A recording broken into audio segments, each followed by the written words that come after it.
मोसंबी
काय खाऊ पान खा मारणार नाही तर टेन्शन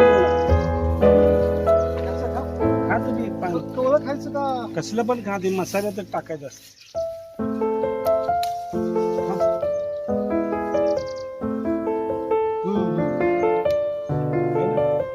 दालचिनी आहे तिकडे त्या साईडला खा खा तुम्ही काय प्रॉब्लेम येत नाही मी ते खातच नाही ऍक्च्युली भाजी तर टाकायची येते पण आपल्याला तर काय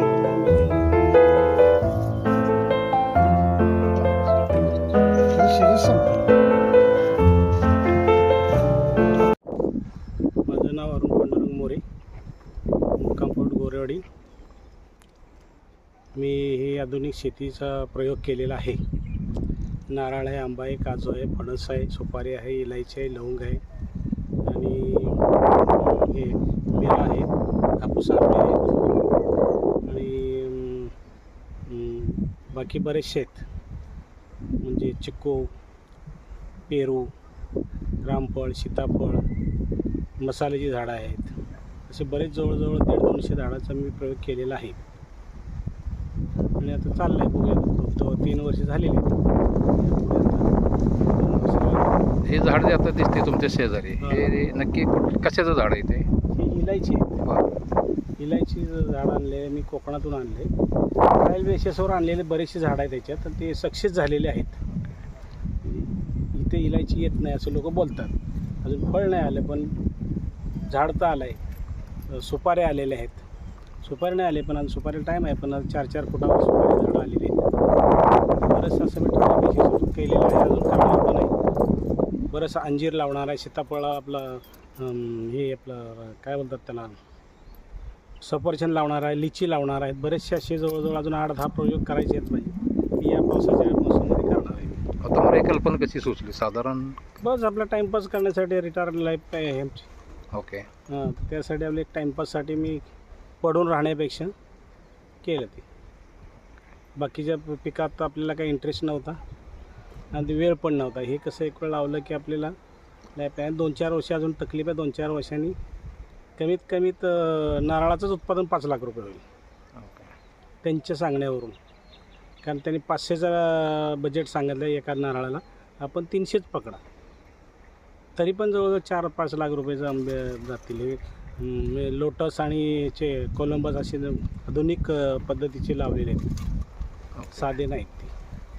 इतर शेतकऱ्यांना तुम्ही काय संदेश द्याल? म्हणजे इतर शेतकरी कसे ठराविक ऊसाचे पिकच घेतात 12 महिने. आणि कसं आहे साहेब, हे खर्चिक पण आहे. पहिली गोष्ट म्हणजे त्याला धीर पण धरला पाहिजे. 5 वर्षाची कॅपॅसिटी पाहिजे आपल्या. आता आमचा काय बाकीचा दुसरा बिझनेस वगैरे आमचा आहे. ह्याच्यावर आमचं काय पोट चाललेलं आहे. एक आम्ही हाऊस म्हणून केलेला आहे, हौसेपोटी केलेला आहे प्रयोग. बरोबर आहे. त्याचे कमीत कमी 5 वर्ष तरी लोकांना म्हणजे त्याचा हे 0 नफा आहे. त्याच्यानंतर चालू होईल लाईफ टाईम. ते आवरडे गाव हे कसं आहे झेंडू फुलांसाठी फेमस आहे. मग तुम्ही तर हे ते सगळं डावलून या शेतीकडं आवड आहे. ते मी जास्त कोकणामध्ये वावरलेला माणूस आहे. माझं तिकडंच बिझनेस आहे.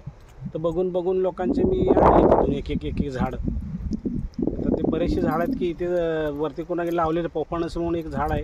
तर त्याला आता पोपळाचे पण आले होते. छोटं आहे आम्ही कट करतो. ते मोठं येतं फळ त्याचं, कमीत कमी नारळा एवढं फळ येतं त्याचं. एक प्रश्न आहे, हां समोर तुम्ही बघताय ना आता हे 5-5 फुटावर झाडं आली ना आता. मसाल्याचे पण तुम्ही झाडं मसाले. लावलेत, आंबा लावलंय, बाकीचे लावलेत, नारळ. कोकणच लावलंय, इलायची लावली, लवंग लावले, नारळ आपलं ते ऑइल पैशाचं म्हणून एक झाड लावलं, ते किती मोठी झाली बघितलेत तुम्ही. चिक्कू लावलेले आहेत, म्हणजे सुपारी लावली. असं काही नाही की वातावरण सुपारी तुम्ही सुपारी नाही आल्या पण झाडं आलेत. येतील सुपारी पण. हा. पण म्हणजे असं काही नाही की पोषक नाही वगैरे, काही तुम्ही नाही. करा.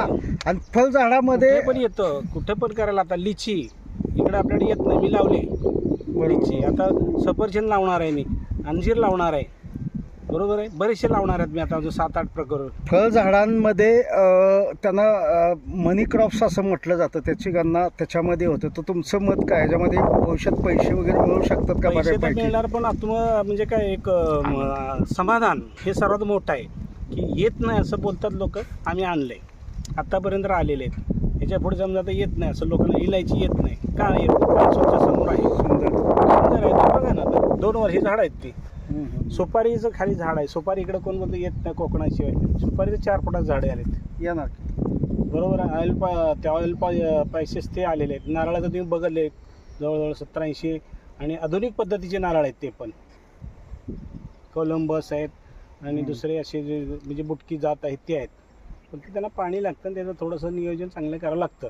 2 वर्ष 3 वर्ष 4 वर्ष जर केलं ना, लाईफ टाईम तुमचं उत्पादन चालू राहणार. एवढ्याच जमिनीमध्ये 5 लाख रुपये तर कुठे गेले नाहीत. फक्त 5 वर्ष काही मिळणार नाही, खिशातले टाकावे लागतील जेवढे आहेत तेवढे. आणि तेवढी थोडीशी शेतकऱ्यांनी पेशन्स राखले पाहिजे. आता आपल्याकडे ऊस आणि हे आलं, ऊसाचं एक लावला त्याला हे माणसं लावून हे एक वेळ लागलं, 4 फुटाच्या वर गेलं त्याकडे बघायचंच नाही तुम्ही. खरंच बरोबर.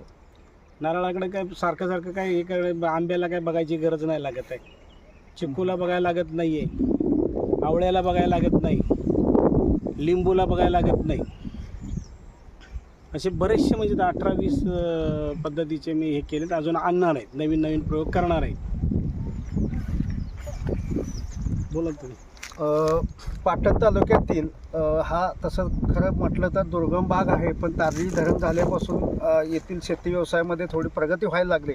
आणि या धरणापासून साधारणतः 2-3 2.5 किलोमीटरच्या अंतरावरती हे धुमुकवाडी गावचं क्षेत्र आहे. आणि या ठिकाणी आमचे मित्र मोरे यांनी फळबाग लावलेली आहे. तर आत्तापर्यंत 2 वर्ष झालेली आहेत. लॉकडाऊनमध्ये त्यांनी हे फळबाग लावलेले आहे.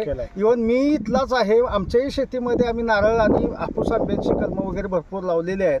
तर आत्तापर्यंतचा अनुभव तर चांगला आहे. रोपं जवळपास 99% जगलेले आहेत आणि त्यांची वाढ पण चांगली होत आहे.